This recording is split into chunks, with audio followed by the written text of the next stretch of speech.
ओम नमः शिवाय। जय शिव शंभु। प्रिय श्रोतागण, आप सभी को सर्वपितृ अमावस्या की हार्दिक शुभकामनाएं। आज सुनेंगे सर्वपितृ अमावस्या व्रत कथा और उसके महत्व के बारे में जानेंगे। तो प्रेम से बोलिए शिवजी माता पार्वती की जय, लक्ष्मी नारायण की जय। जय श्री हरि। अश्विन मास की अमावस्या को सर्वपितृ अमावस्या कहा जाता है। सर्वपितृ अमावस्या पितृपक्ष के अंतिम दिन पड़ती है। इसे महालय अमावस्या या सर्वमोक्ष अमावस्या भी कहते हैं। इस दिन किए जाने वाले श्राद्ध, तर्पण और अनुष्ठान सभी पूर्वजों को समर्पित होता है। इसके बाद तर्पण करके उनको औपचारिक रूप से विदाई दी जाती है। इस तरह से पितृपक्ष में पूर्वजों का आशीर्वाद प्राप्त करने का अंतिम अवसर होता है। इस दिन पितृपक्ष समाप्त हो जाता है और उसके अगले दिन से सर्दी नवरात्रि प्रारंभ हो जाती है। सर्वपितृ अमावस्या पर उन सभी पूर्वजों का श्राद्ध किया जाता है जिसकी पुण्यतिथि स्पष्ट नहीं होती है। अगर आप अपनी उचित तिथि पर अपने किसी पूर्वज के नाम से श्राद्ध नहीं कर पाए हैं तो सर्वपितृ अमावस्या पर यह श्राद्ध और तर्पण कर सकते हैं। और पूर्णिमा तिथि पर मृत्यु प्राप्त करने वाले लोगों का भी श्राद्ध इसी अमावस्या तिथि पर की जाती है। मान्यता है कि अमावस्या तिथि पर किया जाने वाला श्राद्ध और तर्पण परिवार के सभी पूर्वजों की आत्मा को शांति देता है और पूर्वज प्रसन्न हो जाते हैं। इस अमावस्या पर साल का दूसरा सूर्य ग्रहण लगने वाला है, लेकिन यह सूर्य ग्रहण भारत में नहीं दिखाई देगा, जिसके कारण इसका सूतक काल भी हमारे यहाँ नहीं लगेगा। अश्विन अमावस्या के दिन पितरों की शांति और कृपा प्राप्त करने के लिए विशेष रूप से महत्वपूर्ण है।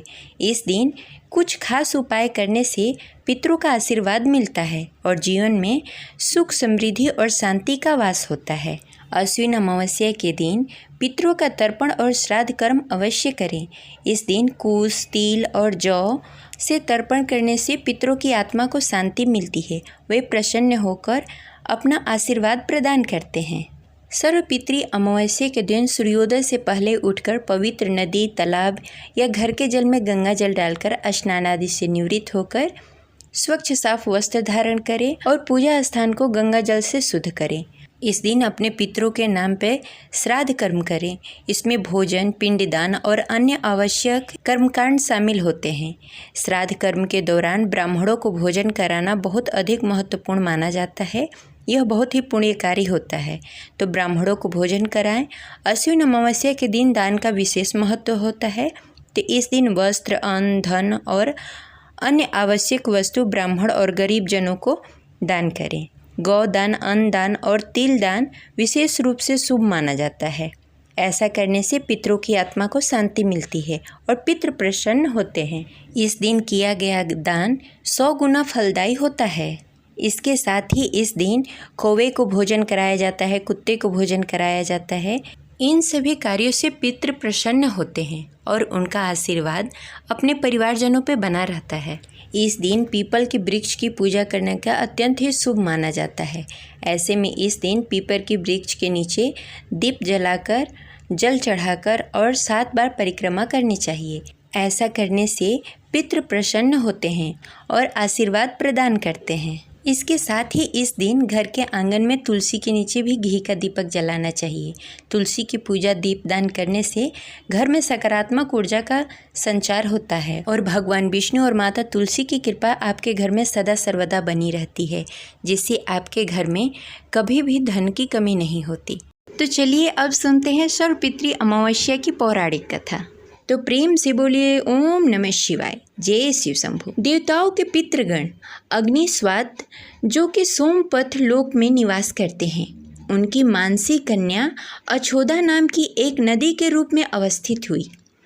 मत्स्य पुराण में अछोदा सरोवर और अछोदा नदी का जिक्र मिलता है, जो कि कश्मीर में स्थित है। एक बार यशोदा ने 1000 वर्षों तक तपस्या की, जिससे प्रसन्न होकर देवताओं ने पितृगण अग्निस्वात और महिषपद अपने अन्य पितृगण अमावस्यों के साथ यशोदा को वरदान देने के लिए अश्विन अमावस्या के दिन उपस्थित हुए। उन्होंने यशोदा से कहा कि हे पुत्री, हम सभी तुम्हारी तपस्या से अति प्रसन्न हैं, इसलिए जो चाहो वर मांग लो। लेकिन यशोदा ने अपने पितरों की तरफ ध्यान नहीं दिया और वह अति तेजस्वी पितृ अमावस्या को अपलक निहारती रही। पितरों के बार बार कहने पर भी उन्होंने कहा, हे भगवान, क्या आप मुझे सचमुच वरदान देना चाहते हैं?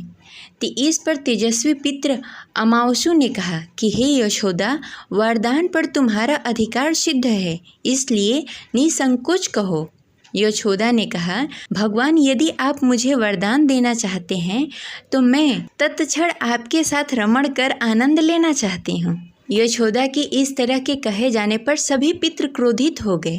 उन्होंने यशोदा को श्राप दिया, वह पितृलोक से पतित होकर पृथ्वीलोक पर जाएगी।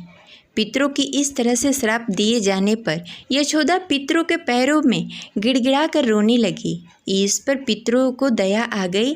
उन्होंने कहा कि हे यशोदा, तुम पतित योनि में श्राप मिलने के कारण मत्स्य कन्या के रूप में जन्म लोगी। पितरों ने आगे कहा कि हे भगवान, ब्रह्मा के वंशज महर्षि पराशर तुम्हें पति के रूप में प्राप्त होंगे। तुम्हारे गर्भ से महर्षि व्यास जन्म लेंगे।